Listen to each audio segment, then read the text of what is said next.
François naît à la fin de l'année 1181 ou début de l'année 1182. On n'a pas de certitude. Son père est commerçant.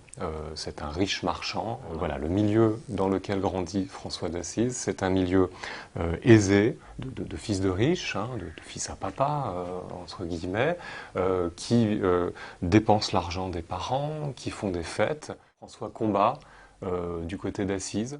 Il est fait prisonnier et il passe un an dans une prison en compagnie de jeunes nobles. Quand il revient malade de sa captivité et commence une conversion, c'est-à-dire un processus qui est tout sauf brutal, hein, tout sauf le ciel qui s'ouvre. Il n'a pas complètement rompu avec cet idéal chevaleresque, mais il a morflé, il est mal en point. Il a quelque chose qui ressemble quand même à un gros coup de spleen, hein. Il choisit de vivre dans la pauvreté avec une douzaine de compagnons, puis très vite ça va faire boule de neige. Ils vont deux par deux. Leur idée c'est on va vivre dans la pauvreté, dans la fraternité, mais on va aller dans le monde et on va prêcher la paix. Et ça c'est essentiel.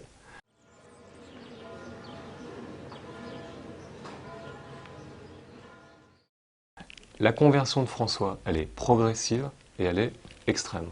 Pour François, il y a cette idée que le modèle absolu, c'est le Christ. Et il faut imiter le Christ. Why Francis is called a peacemaker? This is the reason. Because he could love not only the human being, even the wild animals. Un artisan, c'est quelqu'un qui a une technique, hein, artifex, c'est l'art, et ça correspond bien à François, c'est quelque chose de très concret. On va travailler à la paix, en mettant en œuvre des choses encore une fois très concrètes. The greeting of Francis was peace, pace bene. That was the greeting of Francis to everybody. Whenever he sees a man, he used to greet them, pace bene. Peace be with you. Chez François, ça va se traduire par « je vais dans les villes, deux par deux, toujours avec un compagnon, je prêche, je dis aux gens arrêtez de vous taper dessus, priez, et puis si vous le pouvez, renoncez à un certain nombre de choses, le pognon, le profit, l'exercice du droit de propriété de façon outrancière, c'est-à-dire en excluant les autres. On est au début du XIIIe siècle, dans un monde qui, comme notre monde contemporain, est un monde en plein bouleversement, avec des accélérations technologiques, avec l'essor de l'économie, une économie de plus en plus monétarisée. Alors au XIIIe siècle, c'est l'usage de l'argent. Aujourd'hui, c'est cette espèce de monnaie dématérialisée, une communication tous azimuts avec Internet. Il y a vraiment beaucoup de parallèles à faire entre les 12e, 13e siècles et le 20e, début du 21e siècle. Donc dans ce contexte-là, François dit concrètement, on en revient à des choses simples. Il y a l'idée chez François que on est tous des créatures de Dieu, et que le monde se respecte, la nature se respecte, qu'il faut aller justement vers les créatures qui sont les plus fragiles, les exclus. Alors ça va être les lépreux pour François, les pauvres, ça va être les migrants actuellement avec des positions du pape François, parce que si on ne prend pas en compte ces catégories-là de la population, on passe à côté de quelque chose d'extrêmement important. Cette maison commune qui fait que l'homme s'inscrit dans l'univers, qu'il ne s'agit pas simplement de recycler ses déchets pour considérer qu'on prend soin de la création. He is calling everything in the world, brother and sister. Il y a cette idée qu'on est dans une totalité et qu'à partir de là, il faut essayer de penser les choses de façon totale.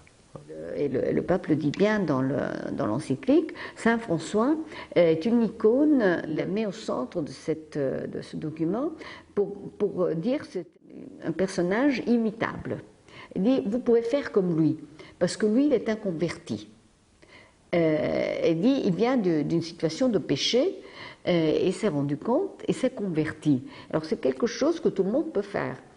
L'archevêque de Buenos Aires, hein, Bergoglio, en choisissant le nom de François, on voit très clairement un message, je suis à la tête de l'Église, mais je suis à la tête de l'Église celui qui doit justement servir. Et au-delà, travailler à la paix. Le pape François, qui est, je crois, un spécialiste de la paix, ça je dois dire avec ses gestes concrets, il a cette caractéristique d'accomplir, de faire des gestes de paix qui sont inattendus en plus, si fait que ça crée justement, ça catalyse l'attention. Il dit que la paix est un travail artisanal. Il dit, elle se fait tous les jours. Il le dit continuellement, il l'a dit aux jeunes et tout ça. Et c'est juste pour montrer que c'est quelque chose qui doit se faire, qui doit commencer par des comportements de paix qui doivent être assumés par tout le monde, par tout chrétien. Le pape souligne justement comme l'homme et la personne n'est pas seulement comment est-ce qu'on dit, appelé à être gardien de la nature, mais il doit aussi en prendre soin avec amour. Là, il emploie ce mot espagnol qui dit cuidar. C'est un peu, ça veut dire prendre soin. Il montre Saint François comme l'icône de cette écologie intégrale.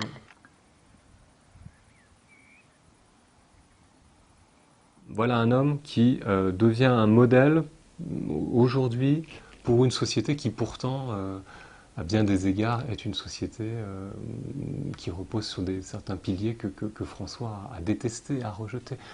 Avec François, on est au début du XIIIe siècle, pas au début du XXIe siècle. N'empêche que, fondamentalement, il y a les éléments essentiels qui sont en débat, ils ne sont pas si éloignés que ça des nôtres.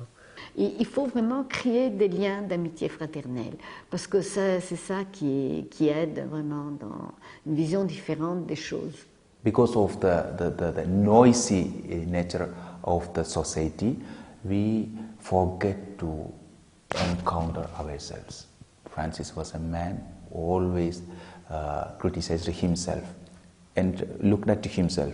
This is not a egoism looking, not for that, but just explore himself or herself. There is a lot of peace in him, which is kept hidden. Bring out that peace in himself or herself. That is the peace of the world.